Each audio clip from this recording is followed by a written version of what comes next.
네, 안녕하세요. 안 들려요? 아, 이거는 녹음되는 거죠? 그거는 녹음기예요. 마이크 들어요. 마이크 들어요. 잘하면 크리스찬 신문사에 나가는 거예요. 아니, 진짜 이렇게 두 가정은 대본을 준비해 오셨는데 저는 지금 머릿속이 하얗고요. 그냥 간단하게 이제 대본 준비해 오신 분들한테 많은 시간을 드리고 이제 저희 가정이 느꼈던 거 이제 간단하게 몇 가지만 나누겠습니다. 예.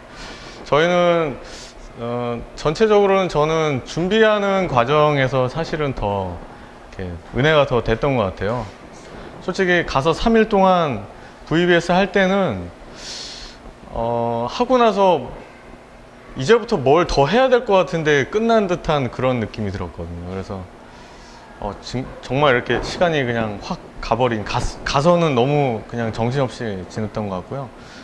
이제 준비하는 과정에서는 이제 제 아내가 그 크래프트를 맡았어요. 그래서 이제 저는 이제 간간히 디자인했지만 이제 크래프트 준비할 게 많더라고요, 생각보다. 그래서 그거를 가서 하는 건 안 되고 또 다 이제 재료 같은 걸 준비를 해야 돼서 저도 어쩔 수 없이 막 밤늦게까지 계속 도와줬는데 막 자르고 준비했는데 그 준비하는 모습을 보면서 저런 모습을 본 적이 없거든요, 솔직히.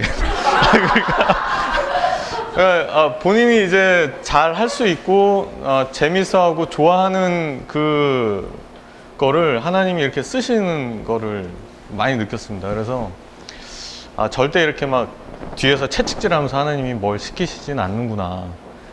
그러니까 스스로 저도 그랬지만 좀 힘들다라고 느낄지 모르지만 막상 시작하고 준비했을 때는 나도 이런 걸 할 수 있네 라고 이렇게 했던 것 같아요. 예, 아내도 본인이 애를 보면서 할 수 있을까, 이런 걸 다 준비할 수 있을까, 그 짧은 시간에 할 수 있을까 했는데 뭐 다 준비가 잘 돼서 갔던 것 같습니다. 예. 그리고 저희는 선교가 처음이거든요. 저도 그렇고 아내도 그렇고 이제 선교라는 이름으로 어딘가를 가서 뭘 했던 게 처음인데 사실은 두려운 마음이 많았죠. 해보질 않았으니까. 그리고 차를 그렇게 오래 타고 가는 것도 사실 부담이 많이 됐었어요. 근데 그 전에 선교를 갈까 말까도 사실은 아무 어떤 그런 제 마음속에 항상 준비되어 있던 생각이 아니었고요.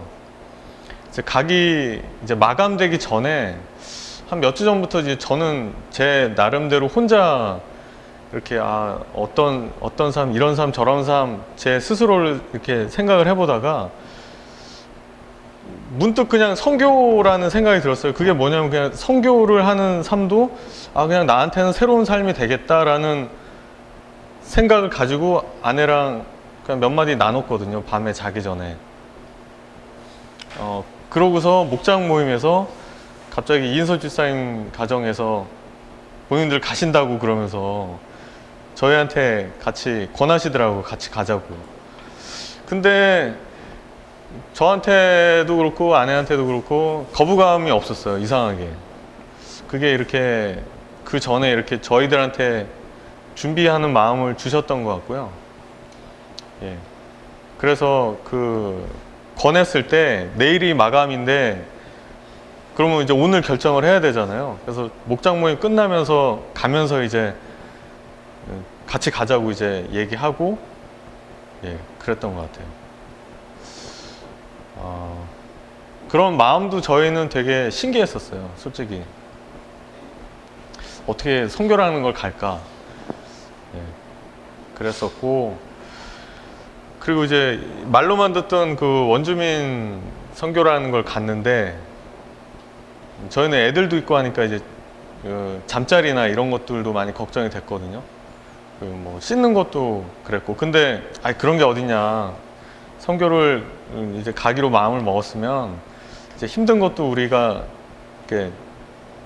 받아들이고 해야 된다라고 마음을 먹었는데 막상 이번 선교 같이 매년 가면 참 좋겠다. 너무 편하게 잠자리도 잘 잤고요. 씻는 것도 수영장에서 맨날 씻었고, 참 목사님 말씀대로 은혜였던 것 같습니다. 저희들한테, 모두한테. 그리고 가기 전에 몇 명이 올지 몰랐거든요. 몇 명이 올지 전혀 모르는 상태에서 크래프트 만들 때도 도대체 이게 우리가 몇 명분을 만들어야 되는 거야. 서로 모르는 상태에서 막 그냥 무작정 막 만들었어요. 가서도 이제 몇 명이 올지도 그 선교사님도 모르신다고 하니까 조금 황당하더라고요. 그러니까 뭔가 이렇게 이게 아내나 저한테는 마치 무슨 직업병 같은 그런 것 같아요. 그러니까 뭘 준비를 하면 이게 계획에 의해서 이렇게 딱딱 돼 있어서 뭐 몇 명분도 만들고 그래야 되는 게 어떻게 보면 저희들한테 상식같이 그냥 이렇게 느껴졌었는데 아무 준비 없이 그러니까 몇 명이 올지도 모르는 상태에서 그냥 간다고 하니까 근데 참 고맙게 저희 아이들만 9명이었거든요. 아무도 없으면 그냥 우리 아이들만 해도 재밌겠다. 네, 그런 생각이 저는 들었었습니다. 그래서 근데 아이들도 찬양을 연습하고 그 찬양팀에 같이 했는데 저는 이번에 가서 그 찬양에 대해서 좀 굉장히 많이 새롭게 생각이 들었어요. 그러니까 찬양의 가사가 있잖아요.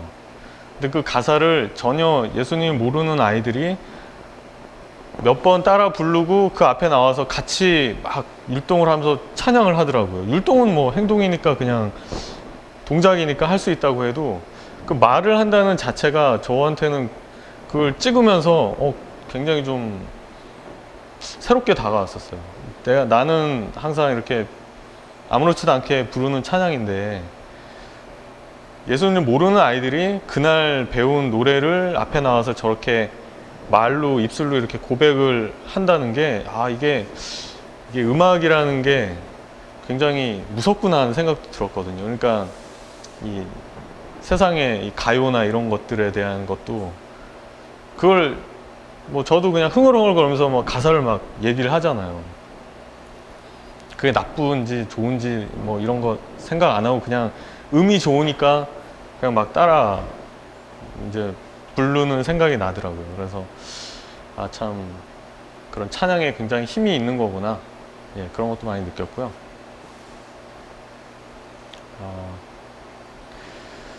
예, 그리고 그 선교사님 그 설교하신 거에서 제 머리를 탁 치는 그런 설교 말씀이 있었는데 그게 예수님께서 제일 처음으로 기적을 하신 그 물이 포도주가 된 그 사건으로 설교를 하셨는데 제가 그 말씀을 듣다 보니까 저도 포도주를 막 사람들한테 저한테 없는 포도주를 막 주려고 했더라고요. 너무 진짜 죄송했어요, 진짜. 내가 가지고 있지도 않는 포도주를 내가 만들겠다고 남들한테 주겠다고 이런 어떤 뭐 이런 것도 남들 도와주는 거잖아요 하면서 제가 스스로 생각하면서 이렇게 하려고 했던 것들이 너무나 부끄러웠고 다시 한번 진짜 제가 할 수 있는 게 아무것도 없다라는 걸 많이 느꼈고요. 그리고 이제 좀 이따 말씀하실지 모르겠지만 저희 이제 일정 따로 이제 하고 이제 첫 번째 팀, 1차 팀 밴쿠버 오고 저희는 잠깐 하루 정도 시간을 따로 가졌는데 그때 굉장히 좀 밤에 운전하다가 좀 큰일 날 뻔했었거든요. 제가 아니라 전 뒤 따라가고 있었고 인섭 지사님 내가 이제 그랬는데 근데 저는 그 뒤에서 그 장면을 보면서 저는 너무 생생했거든요. 그래서 밤에 자면서 사실 잠이 안 왔어요. 되게 너무 무서워가지고 솔직히 당사자는 얼마나 무서웠겠나 싶은데 저는 되게 무서웠거든요.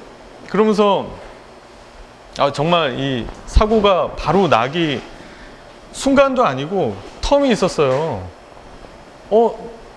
이게 차선이 이제 들어가야 되는데 안 들어가시더라고요. 제 뒤에서 보고 있는데. 근데 저는 이제 서로 무전기를 가지고 가고 있었는데, 저는 이제 자면서 생각이, 잠이 안 오면서 든 생각이, 내가 왜 이 무전기로 그 순간에 한 5, 6초 정도면 꽤 긴 시간이거든요. 왜 내가 이렇게 알려주지 못했을까 하는 뭐 이런 자책감? 뭐 이런 것도 들고, 이제 그랬었는데, 이제 마음속에, 모르겠어요. 하나님이 그렇게 주신 마음인지 모르겠지만, 만약에 제가 이걸 들고 위험하다 알려주고 아무 일 없이 그냥 그랬으면, 나 혼자 얼마나 또 우쭐했을까 하는. 솔직히 그래서, 이거는, 그러니까 하나님께서 그렇게 얘기하시는 것 같았어요. 그러니까 내가 만약에 했다면, 그거는 내가 하는 거고, 내 어떤, 뭐, 마치 의를 드러내는 듯이 아마 내가 그랬을 거다. 그래서 그냥 하나님께서 알아서 해주신 것 같아요.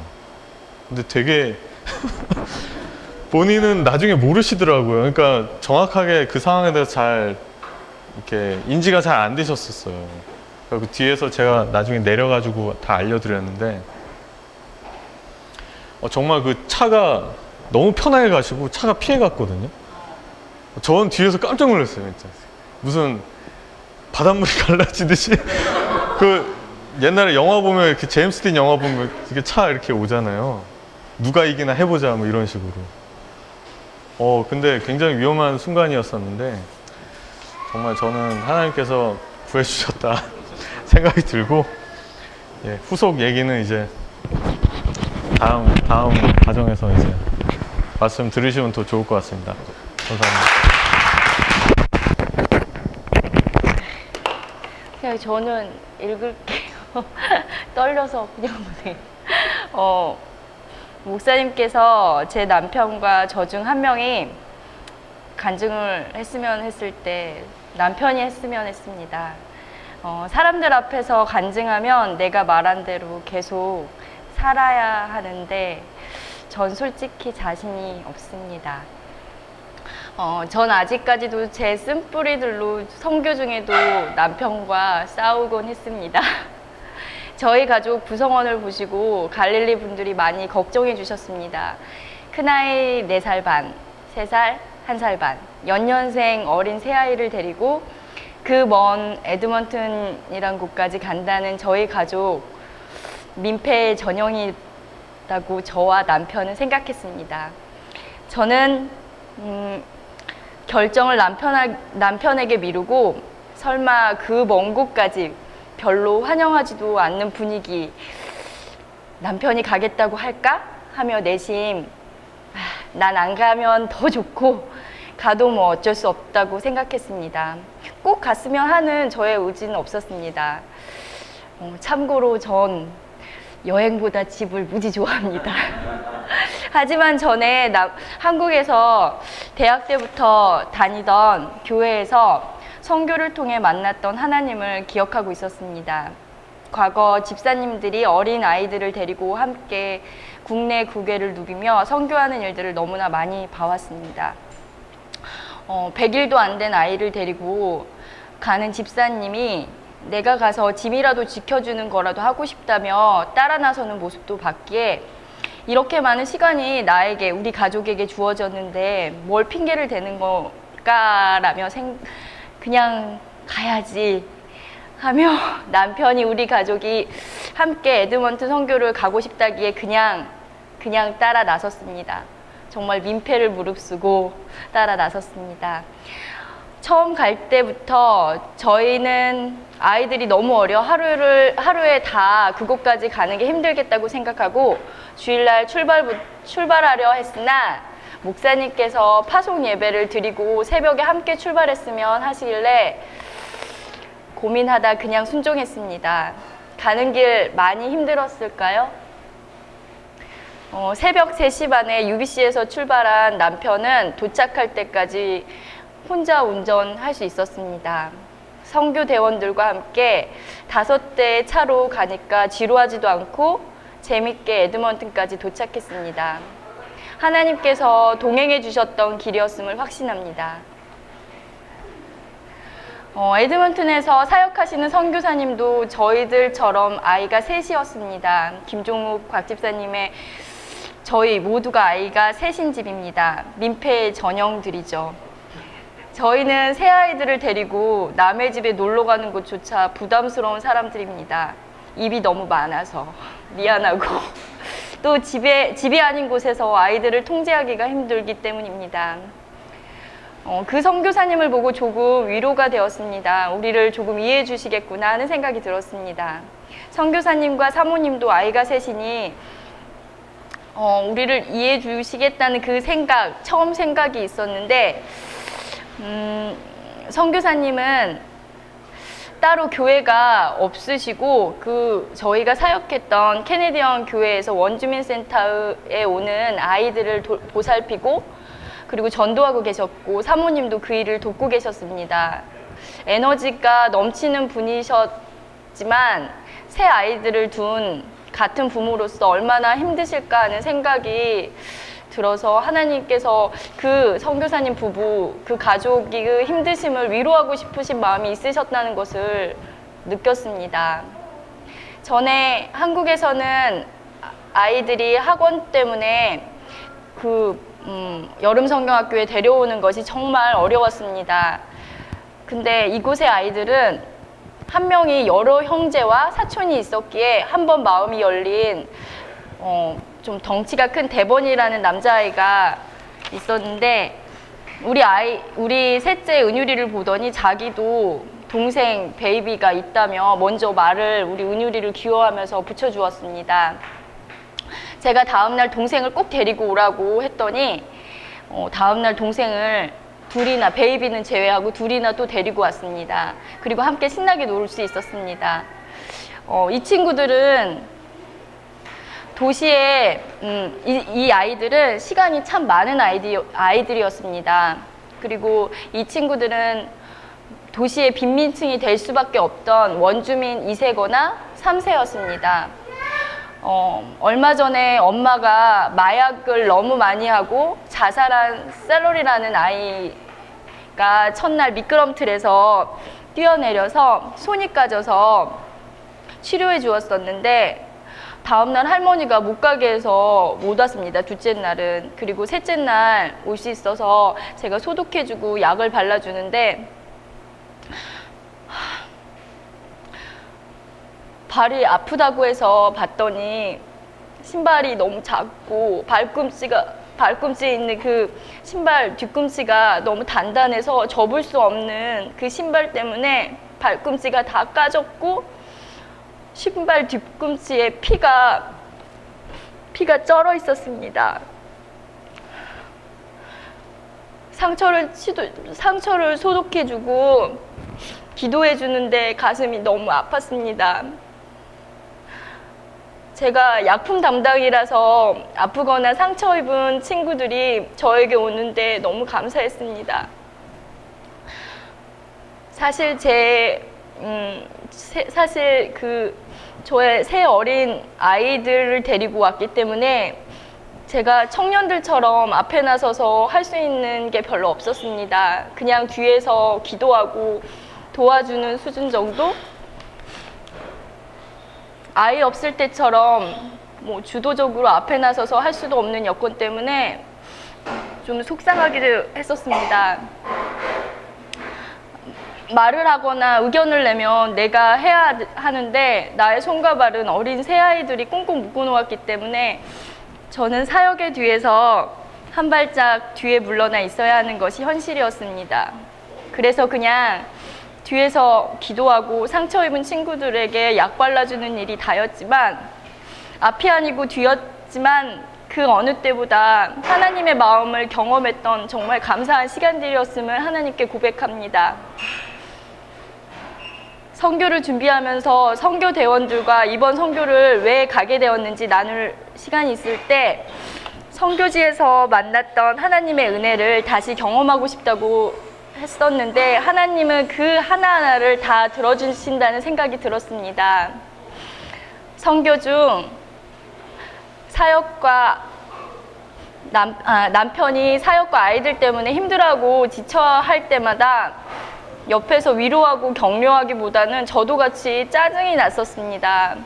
이럴 거면 왜 선교에 오자고 한 거야 하며 서로 짜증을 내며 선교 후 여행 방법에 있어서도 의견이 맞지 않아 챙겨주지도 않고 내가 왜 저 인간하고 결혼해가지고 이 고생을 해야 하나, 주신 것들은 누리지도 못하고 선교 대원들을 먼저 떠나보내고 로키에 남았는데 밤늦게 운전하는 남편이 피곤한 것을 아는데도 말도 붙이지 않고 챙겨주지도 않고 아이들만 챙겨주고 졸다가 그만 그 사고가 날 뻔했습니다.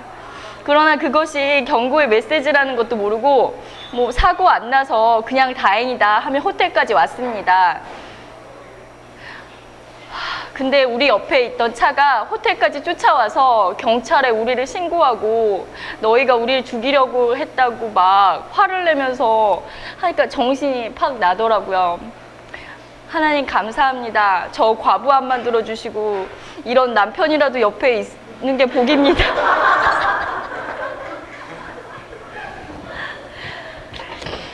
그 사고로 다 함께 주님 계신 곳에 가면 다행인데 나 혼자 남아 새 아이들을 키울 생각을 하니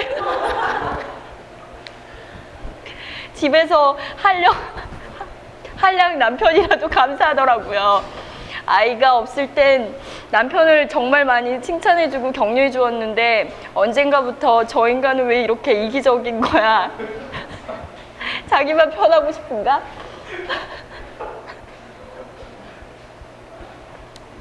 남편 많이 미웠었습니다. 근데 그런 마음 싹 가시고 남편이 옆에 있다는 것만으로도 은혜고 감사하는 마음을 주셨습니다. 이번 선교도 하나님께서는 변함없는 은혜로 채워주심을 감사합니다. 선교, 아이들과 함께하는 거 솔직히 몸이 많이 힘들고 불편합니다. 하지만 전 또 기회가 주어진다면 또 그냥 따라 나서야 할 것 같습니다. 하나님의 은혜가 뭔 줄 알기에.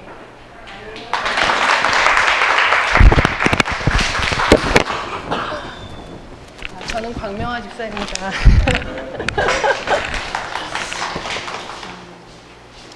목사님께서 수련회 3일 전에 메시지를 보내셨습니다. 이번 수련회 때 간증해 주시면 어떨까요? 연락 주세요. 처음에는 막막하기도 하고 좀 우습기도 했습니다. 내가 과연 무엇을 나눌 수 있을까? 목사님께서는 주님께 물으시라고 하시는데 아무 생각도 떠오르지 않았습니다. 거절하고 싶은 생각이 간절했지만 그동안 목사님께서 설교로 교육으로 심어주신 말씀들이 떠올랐습니다. 저는 아직 부족해서요. 기도해 보겠습니다. 이런 말들은 겸손의 표현이 아닌 교만의 표현이라고 하셨습니다. 리더십에게 순종하라는 말씀은 에드먼튼 도시 원주민 선교 교육 때 들었으니 더욱 생생하게 남아 있었습니다. 이러지도 저러지도 못하며 안절부절하고 있을 때 제 안에 떠오르는 생각이 있었습니다. 명화야, 너는 나 없이는 아무것도 할 수 없단다. 계속해서 하나님께 물었습니다. 하나님, 제가 순종하기 원합니다. 순종하며 한 걸음 나아갈 때 능력 주시는 하나님을 경험했기 때문입니다. 얼마 전 선교를 가서도 걱정 근심 많은 저를 만지셔서 아무런 생각 없이 즐겁게 섬기다가 올 수 있는 은혜를 맛보았기 때문입니다. 부끄럽지만 저의 부족한 모습을 이대로 쓰시며 제 삶을 통하여 역사하시며 하나님께서 채워가시는 놀라웠던 순간순간을 나누고 싶다고 기도했습니다. 말씀이 떠오릅니다. 내게 능력 주시는 자 안에서 내가 모든 것을 할 수 있느니라. 그렇습니다. 저는 하나님 없이는 아무것도 할 수 없는 연약한 사람입니다. 혹시 저를 잘 모르시는 분이 계실 것 같아 제 소개를 하려고 합니다. 저는 광명화이고요. 부모님과 언니, 오빠의 사랑과 기대를 한 몸에 받고 자란 막내딸입니다. 매일 새벽 기도를 마치신 후 찬양을 흥얼거리신 엄마의 목소리에 잠을 깨곤 했던 기억이 생생합니다. 모태신앙이었으나 인격적으로 삼위일체 하나님을 일찍 만나지는 못했습니다. 결혼을 하고 처음 한국을 떠났고 처음 혼자 떨어져 있게 되면서 알게 된 것이 있습니다. 제게 완벽주의적 성향이 아주 강하다는 것입니다. 소리 하나하나에 귀 기울이며 하나라도 틀리면 하루 종일 기분 나빠야 했던 제 전공 때문이었을까요? 하나님께서 제게 주신 성실하고 꼼꼼한 성품까지 곁들여서 무조건 열심히 하면 다 된다는 생각을 하게 됩니다. 그러나 제게도 빈틈이 많고 계산 착오일 때마다 기분이 매우 언짢아지곤 했습니다. 이런 저에게 하나님께서 주신 가장 좋은 선물이 있습니다. 바로 여기에 있는 김정기 집사입니다. 제가 하는 모든 생각을 뒤엎게 만들어줍니다. 차곡차곡 개어 책처럼 쭉 세워놓은 수건을 중간에 빼내어 양옆에 배열을 다 흐트러 놓고 티끌 하나 없도록 사치워놓은 방에 양말을 뒤집어 용감하게 벗어놓고 깨끗하게 닦아놓은 거울과 세면대에 물을 잔뜩 고여놓는 세안법으로 제 내면까지 엉클어 놓습니다. 모든 규율에 얽매이지 않고 즐겁게 사는 진짜 사나이입니다. 제 안에 세워놓은 기준과 판단으로 잔소리도 하고 자존심을 건드리기도 하지만 크게 상관하는 것 같지는 않습니다. 저 혼자 속상해하면서 조용히 기도할 때마다 하나님께서 주시는 마음은 한결같습니다. 명화야, 그는 내가 사랑하는 아들이다. 내가 그를 크게 쓸 것이다. 너는 기도만 해라 하는 것입니다. 심지어 내 남편이 나의 손안에 있다는 것을 믿는다면 내 남편의 모든 욕을 예스하라고 하십니다. 제 눈으로 보기에 나보다 찬양을 더 많이 하지도 않는 것 같고 성경 통독도 내가 훨씬 더 많이 했고 기도도 내가 더 많이 하는 것 같은데 하나님도 남아선호 사상이 있으신가 생각이 들기도 합니다. 결혼 12년 차가 되어 이제 깨달아지는 것이 이것이 바로 하나님께서 생각하시는 가정의 질서이구나 라는 것입니다. 와이프의 역할은 남편이 어떤 상황에도 하나님 손아래서 바른 선택을 할 수 있도록 중보하는 것이라는 것, 그 이상은 내가 아무것도 할 수 없다는 것을 알게 해주셨습니다. 깨달아 알게 해주셔서 이제는 좀 덜 억울합니다. 그것을 아는지 남편도 큰 회의나 중요한 결정을 할 때마다 자세히 이야기해주며 기도해달라고 요청합니다. 하나님 안에서 하나 되어 이야기할 때가 가장 행복한 것 같습니다. 함께 기도하며 주신 마음이 현실이 될 때마다 저희 부부가 느끼는 희열은 말로 다 할 수가 없습니다. 2년 전인가요? 영육간에 너무 아프고 지쳐서 남편이 중국 선교에 간다는 소식에 나도 가겠다고 얼른 덤볐습니다. 솔직히 마음속으로는 사랑하는 동선이 언니 보고 정주랑 같이 재밌게 놀아야겠다 생각하고 갔습니다. 시댁에서 벗어나고 싶은 마음도 가장 컸고요. 중국 연길, 조선족들과 한족, 그리고 한국 유학생들이 함께 살아가는 연변 과기대에서 그리는 금요예배에서 저는 통곡을 하게 됩니다. 그곳에서 사역하고 있는 두 선교사님의 힘겨운 모습과 정주를 보며 그러나 그 안에서 죽어가는 영혼들을 살리는 그 사역의 현장을 볼 때 제 안에 하나님께서 영혼 구원의 불씨를 심으셨습니다. 그곳에서 제 안에 힘들었던 모든 문제들을 내려놓을 수밖에 없었습니다. 너무 부끄러웠습니다. 시부모님과의 관계, 새 자녀를 양육하며 지치는 몸과 마음, 육신의 어려움, 물질적인 어려움, 교회 안의 관계의 어려움, 이런 것이 모두 작게 여겨집니다. 하나님께서 찾으시는 그 잃어버린 영혼들을 생각하니 가슴이 먹먹해졌습니다. 창세기 12장 1절의 말씀이 예배 중에 저에게 임했습니다. 여호와께서 명화에게 이르시되 너는 너의 본토 친척 아비집을 떠나 내가 네게 지시할 땅으로 가라. 이때부터 저는 지금까지 언제가 될지 알 수 없으나 떠나는 자의 삶을 살기로 결단하게 됩니다. 놀라운 것은 남편은 이미 청년 때부터 막연하게 또는 기도하시는 분들을 통해 자신의 부르심을 알고 있었다는 것입니다. 어른들이 말씀하십니다. 김정기는 진국이라고 말씀하십니다. 결혼 10주년이 되어 아내가 받아들일 수 있을 때까지 아무 말 없이 기다려준 사람입니다. 그 후부터 하나님께서 감동을 주실 때마다 저희 부부는 기쁘게 모든 것을 내려놓는 연습을 하게 됩니다. 집이 있어 떠나기 어렵지는 않을까 집을 내놓았습니다. 갑작스레 떠나면 아이들이 적응하기 힘들까봐 홈스쿨링에 등록을 합니다. 캐나다 시민권이 있으면 북한에도 들어갈 수 있다고 하기에 시민권 신청도 했습니다. 그러나 한 가지, 하나님께 내어드리는 것이 너무도 어려운 것이 있습니다. 선뜻 내놓아지지가 않습니다.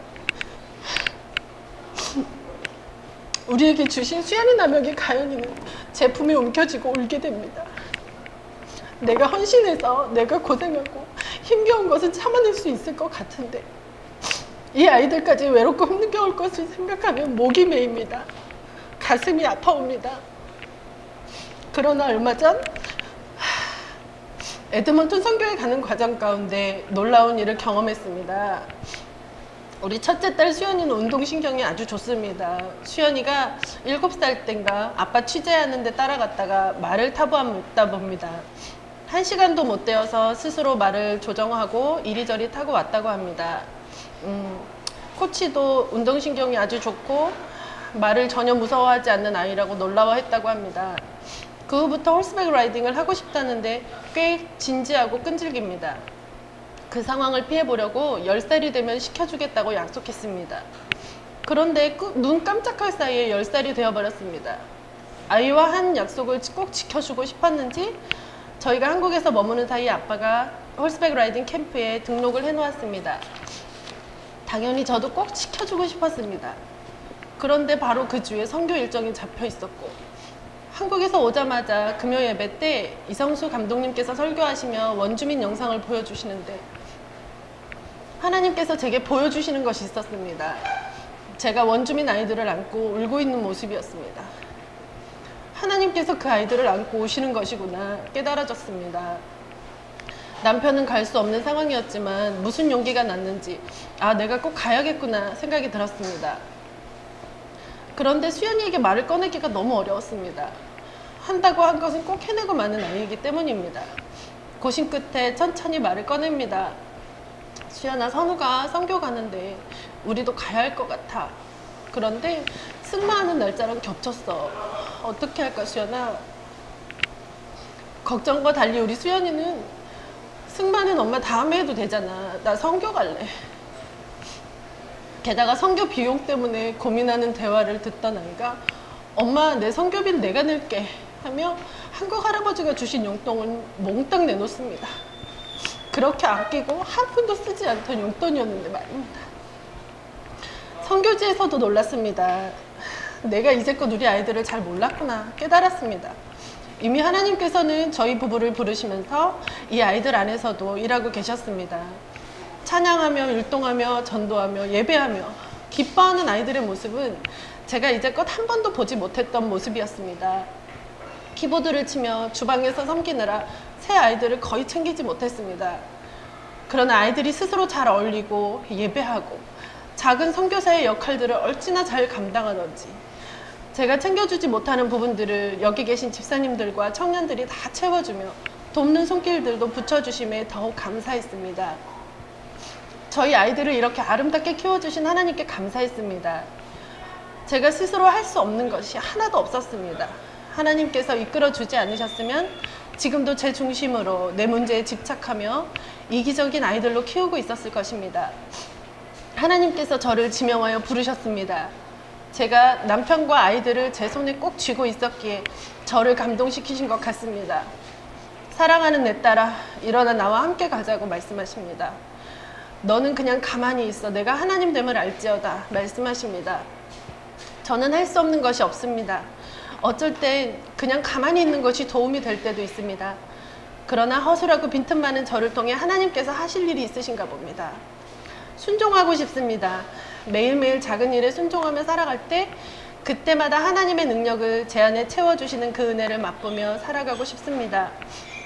사랑하는 남편과 하나 되어 하나님께서 주신 아이들과 함께 주님 부르시는 그곳에서 하나님만 예배하길 원합니다. 아무도 의지하지 않습니다. 제가 의지하고 싶었던 모든 사람을 떠나게 하셨습니다. 심지어 남편도 마음껏 의지하지 않으려고 합니다. 하나님만 의지하고 하나님만 사랑하며 하나님과 대화하며 살아가라고 하십니다.